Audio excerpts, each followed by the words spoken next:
Welcome to Women Mastering Midlife, where we dive deep into the rich complexities of womanhood in our middle years. I'm your host, Victoria Byrd, a pharmacist, certified women's health coach, and your guide on this transformative journey.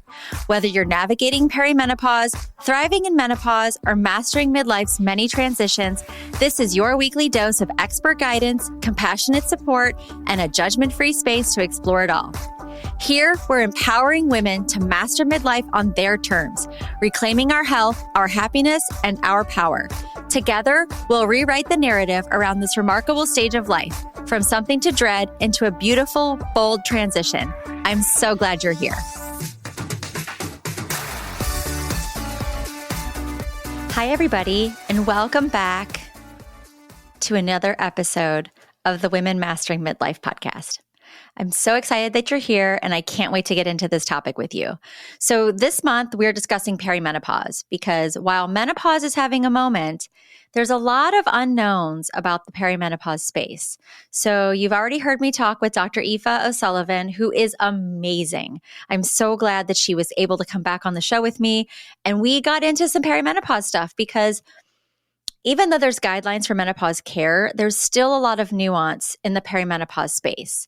Today, we're diving into a topic that resonates with many women: perimenopause, anxiety, and mood changes. We're going to explore how and when these symptoms present themselves, how they differ from traditional anxiety and mood disorders, and most importantly, actionable steps you can take to manage and improve your well-being during this transitional phase.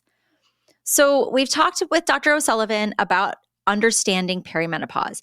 Perimenopause literally means around menopause. It refers to the transitional years leading up to menopause, the point that menstrual periods cease for 12 consecutive months. This transition typically happens between the ages of 40 and 50, but it can start as early as our mid-30s and last anywhere up to 10 years. During this time, estrogen levels fluctuate, which leads to various physical and emotional changes, and our progesterone begins to drop. So it's common for women to experience mood swings, irritability, and anxiety during perimenopause. According to the American College of Obstetricians and Gynecologists, the ACOG, about 40% of women report mood symptoms during this phase, and they kind of resemble premenstrual syndrome. Some people might have new onset PMS or a worsening of symptoms as well. Research indicates that perimenopausal women have a 40% higher risk of developing depressive symptoms compared to premenopausal women. Additionally, studies have shown that women in early perimenopause are more likely to experience feelings of depression and anxiety than their premenopausal and postmenopausal counterparts. So a lot of times this estrogen craziness, the progesterone falling off the wagon, really leads to an increased risk of depression for women that once you've reached menopause, you're less likely to see because your levels of your hormones have kind of leveled out. You know, they bottomed out, but they've leveled out. So let's talk about how and when symptoms present. Mood changes and anxiety can manifest at any point during perimenopause, but are more often pronounced in the early stages.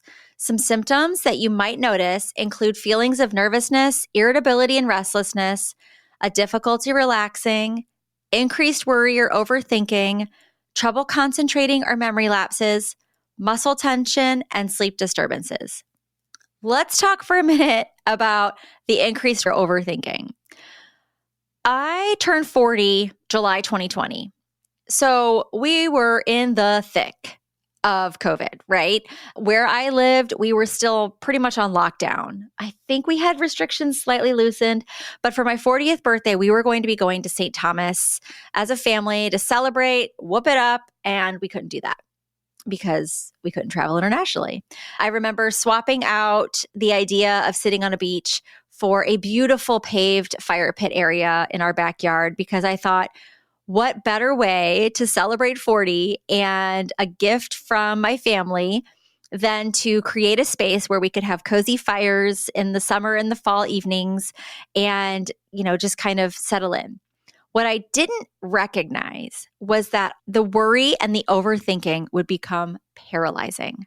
I remember add in the sleep disturbances, waking up at 3 a.m., worrying about crazy things like, how are we going to pay our bills?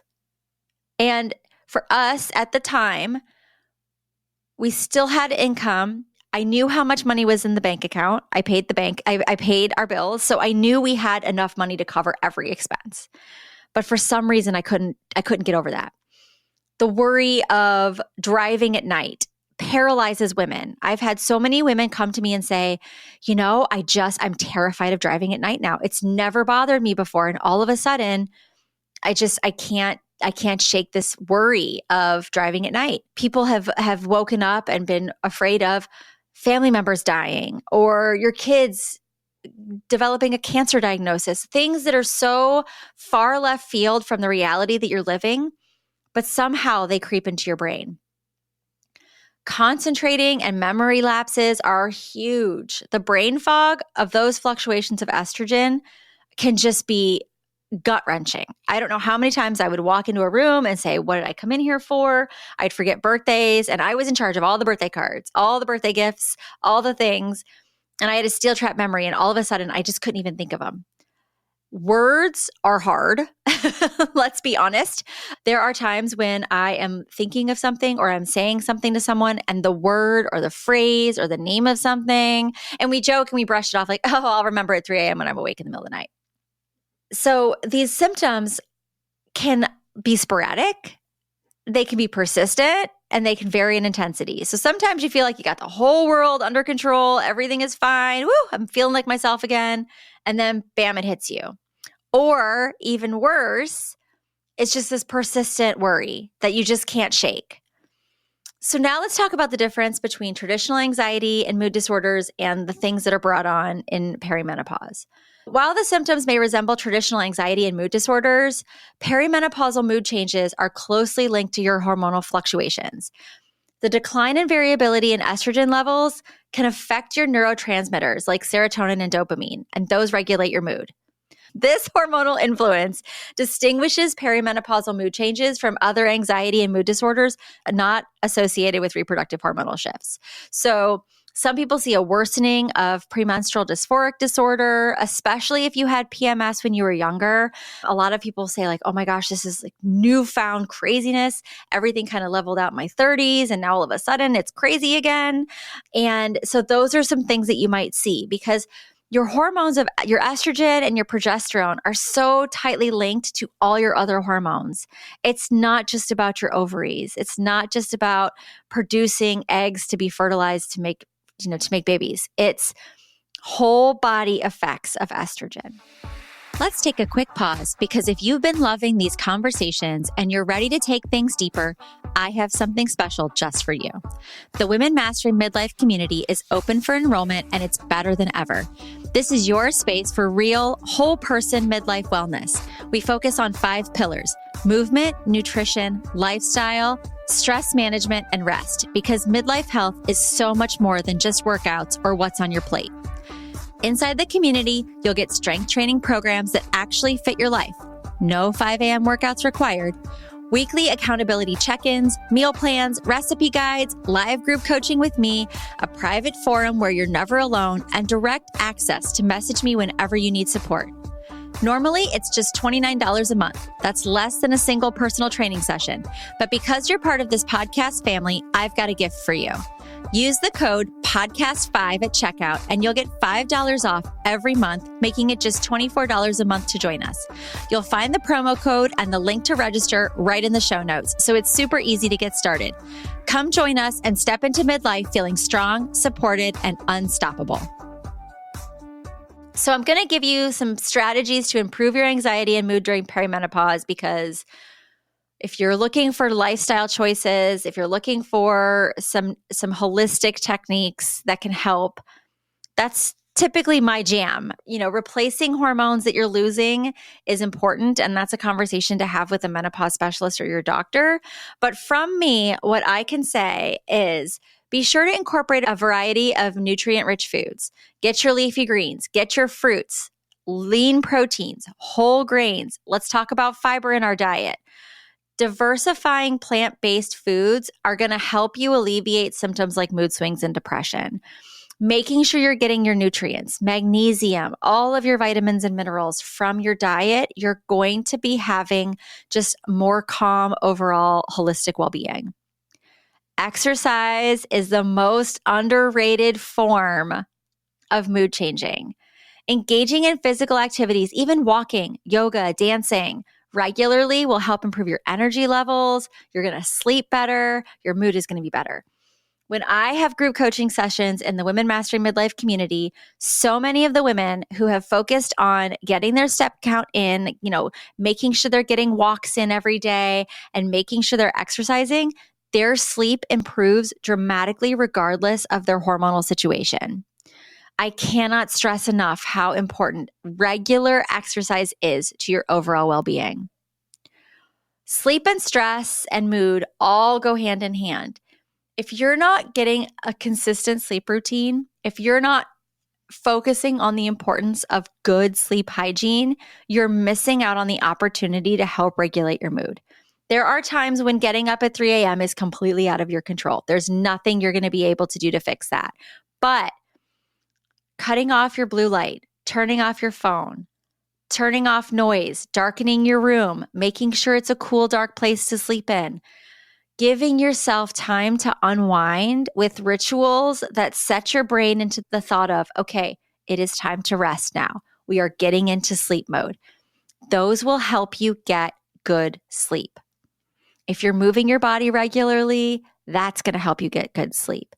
And I know myself, when I'm getting 5 hours, 5.5, 6 hours of sleep, the crazy train comes driving into the station a lot faster than if I am focused on good quality sleep. Using practices like meditation, deep breathing exercises, those are all ways to help manage stress and improve mental well-being. I am a starch advocate of breath work and breathing exercises. I have a free guide on my website for breathing exercises. There are so many different techniques. You find one that works for you. I have become a fan of box breathing. It's easy to keep count. I can do it anywhere. And if it helps the Navy SEALs regulate their nervous system, then maybe it can help mine, right? So what that is it's 4 different steps for counts of 4. That's why it's a box. So simple. You inhale for 4. So 4 counts. You inhale. You hold that breath for 4 counts. You exhale that breath for 4 counts. And you hold that for 4 counts.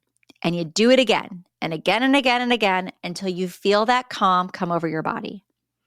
Now, I know I've talked about lifestyle management and diet and exercise, but hormone therapy can really help alleviate mood swings and anxiety, especially progesterone. Micronized progesterone is the exact same bioidentical chemical compound, however you want to look at it.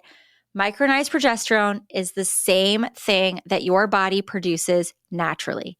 It is the first to fall off the train. We've talked about this. Supplementing even just progesterone can make such a world of difference in your life. I promise you. If you have a peanut allergy, you cannot take the one that's available in the pharmacy. You would need to have a compounded prescription. A lot of times, pharmacies that compound can make it in olive oil or some other kind of oil-based solution that will suspend the micronized progesterone. And taking it orally is the best route. Topical progesterone does not absorb as well as oral. We need it to get through the blood-brain barrier to help our brain, so it needs to be fat-based. A little bit of pharmaceutical knowledge that I can pull back from a million years ago. Things that are fat-soluble will get into your brain. So that's why having it surrounded in the olive oil, to make this easy for people who didn't take medicinal chemistry, that chemical compound taken orally will get into your brain. It'll help your mood. It'll help your sleep. It'll help your anxiety. It is a game changer. Even if you're having regular periods, taking micronized progesterone can be a deal breaker. Taking it cyclically, if you're still having pretty regular cycles and you can figure out what day of your cycle you're on, might be all you need to supplement to help with your natural flow of things. Me personally, I take 200 milligrams of micronized progesterone at bedtime, and I can tell when I forget. That's all I got to say. Some women, antidepressants are prescribed to manage depressive symptoms. These should be considered if you're evaluating your individual health profile and consulting with your healthcare professional, with your menopause specialist. A lot of times, women will see relief in hot flashes and their mood changes when adding a low dose of an SSRI, a select serotonin reuptake inhibitor. There are a few that have actually been studied to show that they also help with hot flashes. Paxil, Effexor, those are good ones. And those can really help with the mood changes. If you start out with a low dose, you may not see the weight gain that is accompanied by a lot of the SSRIs that can be a really big problem for women in midlife, right? You're already seeing weight gain from your hormone fluctuations. You're already seeing it from being exhausted and you're not moving as much. Then when you add on an antidepressant and you pack on an extra 10, 15 pounds because of it, it can be really demoralizing and defeating. If you start with a low dose, obviously, everyone's case is going to be individualized. And if you're on an antidepressant or any kind of prescription medication, this is not a suggestion to cut or lower your dose, okay? Please consult your physician. But what I'm saying is that if you're not on an antidepressant, if you've noticed that with your perimenopause symptoms, you're starting to see mood changes, depression, anxiety creeping in, it's a good time to have a conversation with your doctor. And an SSRI might actually really help you. Counseling, getting cognitive behavioral therapy on board, hypnosis. These are all things that you can use to really help provide emotional support and coping mechanisms during this transition. Community engagement, connecting with support groups or communities can offer shared experiences and encouragement. The Women Mastering Midlife community, I'm going to throw a pitch out there. I will tell you that my community is a great space for women to be able to talk about. We're talking about career changes. We're talking about wondering if this is all there is in midlife. We're talking about relationships. We're talking about our health issues, our aging parents, shifts in our roles as parents. There are so many things that are impacting us in midlife. All the research shows this is the most stressful, least happy time of our life. And, I was talking with a friend yesterday. There's this mad quest for happiness. And I feel like there's this idea of you have to be happy all the time. That's not reality, especially not in this time. We're stressed out about our kids. We thought raising toddlers was hard. Try teenagers. Try getting them ready for college, right? That is the time of so much stress. The pressure on those kids that we love and we want to see excel, it's immense, right? So now is the time to lean on each other, to find your community, listen to this podcast, share with your friends, go on a walk, open up about your feelings. It's totally normal to feel anxiety and depression that you've never experienced before. And if you wonder where it's coming from, you're not alone. In conclusion, navigating perimenopause can be really challenging, but understanding the connection between your hormonal changes and mood can empower you to take proactive steps toward well-being. Implementing lifestyle modifications, exploring therapeutic options, and seeking support are vital components of managing anxiety and mood changes during this transition. Let's remember, small changes can make a big difference. Trust your intuition. Ladies, we have that gut feeling for a reason. Create health habits that resonate with your unique journey. That's what I help women find all the time. What are habits? What is the next small step you can make given your circumstances, given your budget, given your finances, given your time constraints, given your emotional well-being? What are the small things that you can do right now to move the needle forward? By embracing this phase with knowledge and support, you can master midlife on your terms. Thank you for listening to this episode of Women Mastering Midlife. If something you heard today resonated, I'd be so grateful if you'd share it with a friend who might need a little extra support on her midlife journey. Remember, small changes can make a big difference, and you don't have to navigate this transition alone. We will be back next week with more expert guidance and compassionate conversations to help empower you to master midlife on your terms. Until then, you can find us on Instagram at Women Mastering Midlife, or come connect with me directly at Miss Victoria Byrd. And you're looking for deeper connection and support, be sure to join us in the Women Mastering Midlife community. We'd love to continue the conversation with you there. If you've enjoyed this episode, please rate and review this podcast. It helps us reach more amazing women mastering midlife just like you.